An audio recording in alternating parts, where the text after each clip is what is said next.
Welcome to Curious Minds Unmasked podcast, where we uncover the hidden wonders of the world. Ever look at a picture of the pyramids and just, I don't know, get that feeling like, whoa, how'd they even do that? It's like one of those things you see in pictures as a kid, and it never quite leaves you. Totally.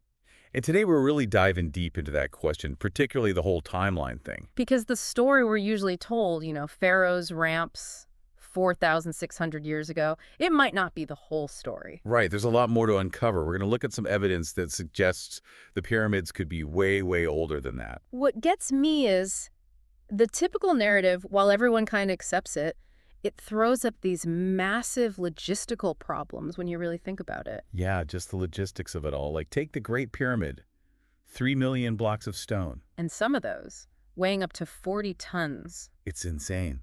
And the precision. It's mind-blowing. Yeah. They fit them together so tightly. You practically need a laser to even find the gaps between them.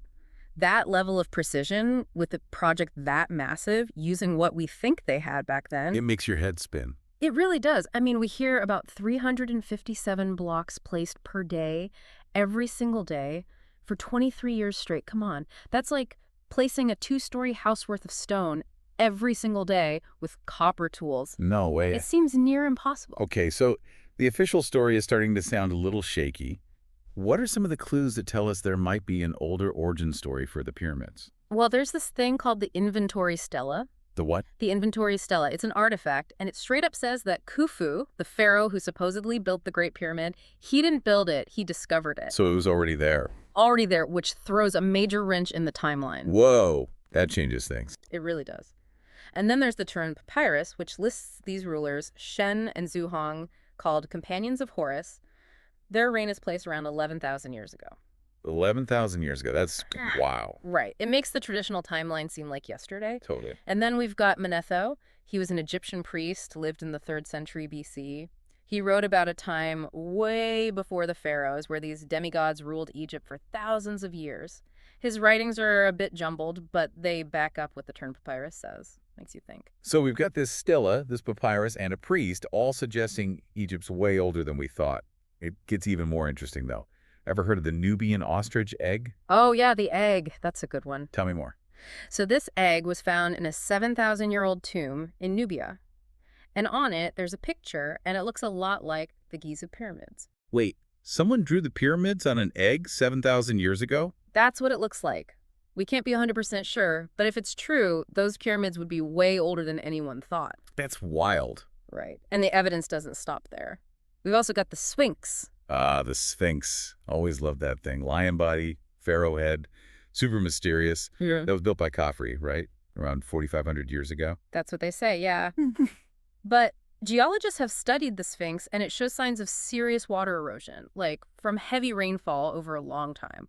Problem is, Giza was already a desert 4,500 years ago. So either they had some really wet construction sites back then. Or the Sphinx is way, way older, maybe from a time when Egypt was a totally different place climate-wise. Okay, now my head's spinning. And we haven't even touched the Orion correlation theory. Which just adds a whole nother layer to it all, right? Right. Robert Bauval, he says the layout of the pyramids, it lines up perfectly with Orion's belt, but only if you go back. 12,500 years. Exactly. And what else happened 12,500 years ago, the end of the last ice age? Massive climate change. Coincidence? Maybe. Makes you wonder, maybe the builders were really in tune with the stars, knew way more than we give them credit for. It's mind-blowing to think about. So we've got these artifacts, ancient texts, weird geology, even the stars themselves, all suggesting the pyramids might be much older than we ever imagined. It's true, and honestly, it could change everything we think we know about history. Okay, so we've got these clues pointing to a much older Egypt, maybe with knowledge and tech that was way ahead of its time. But where'd they get it from? It's like trying to find the start of a river. You follow it and end up in the Sahara Desert. You'd think the Sahara is the last place you'd find evidence of a big, advanced civilization, right? I mean, sand dunes, scorching heat. Yeah, not exactly the image that comes to mind when you think thriving metropolis. Right, more like, lost my water bottle, send help. Yeah. But, and here's where it gets really wild, across the Sahara Desert, miles from the Nile, there's this incredible ancient rock art. Paintings, carvings, and they look a lot like ancient Egyptian stuff. What? Egyptian-style art in the middle of the Sahara. Did they have, like, ancient tour groups we don't know about? Good question. These pictures, some are 9,000 years old, maybe even older. They show chariots racing around, figures dressed like pharaohs, even animals that weren't supposed to be in Egypt until much later. So what does it mean? Secret Egyptian outposts in the Sahara, like a prehistoric Vegas they left off the maps. It's a fun thought. One theory is called the Sahara Blue theory. Imagine, thousands of years ago, the Sahara wasn't a desert at all. It was green, lush, full of life, with rivers and lakes everywhere. Okay, now I'm picturing picnics by a prehistoric lake. Way nicer than the Sahara we know today, that's for sure. This theory says this greener Sahara, it had a whole culture way before the earliest Egyptian dynasties.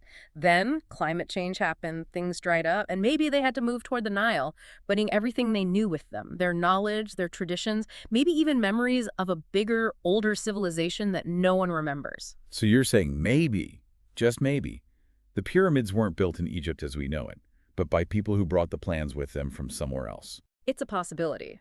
If we stick with the traditional timeline that the pyramids were built around 4,600 years ago, how do we explain those Sahara paintings? They're older by a lot, and they don't just show Egyptian-looking stuff, but advanced things like chariots and a pretty good handle on astronomy. It's like finding a smartphone in a Viking tomb. Totally out of place.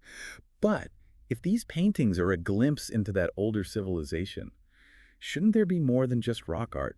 Where are the cities, the tombs, all the everyday stuff they would left behind? Well, that's archaeology for you, isn't it? Like putting together a puzzle when you're missing most of the pieces. The Sahara is huge, and people haven't even explored most of it. Who knows what's buried under all that sand? Maybe lost cities, monuments, just waiting to be found? Okay, now that sounds like an Indiana Jones movie waiting to happen. So we're left with this different timeline for Egypt, with all these clues scattered through time, the inventory stela, Turin papyrus, Manetho's stories, that ostrich egg, the weathered sphinx, the whole Orion thing, and now rock art in the Sahara. It's a lot.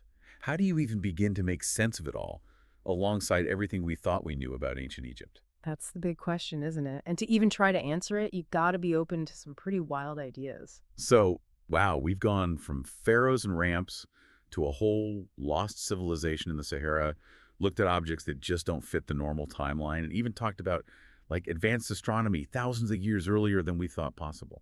I'm still trying to process it all, to be honest. It's a lot, for sure. And we have to remember a lot of these theories, they're still being debated by, the experts.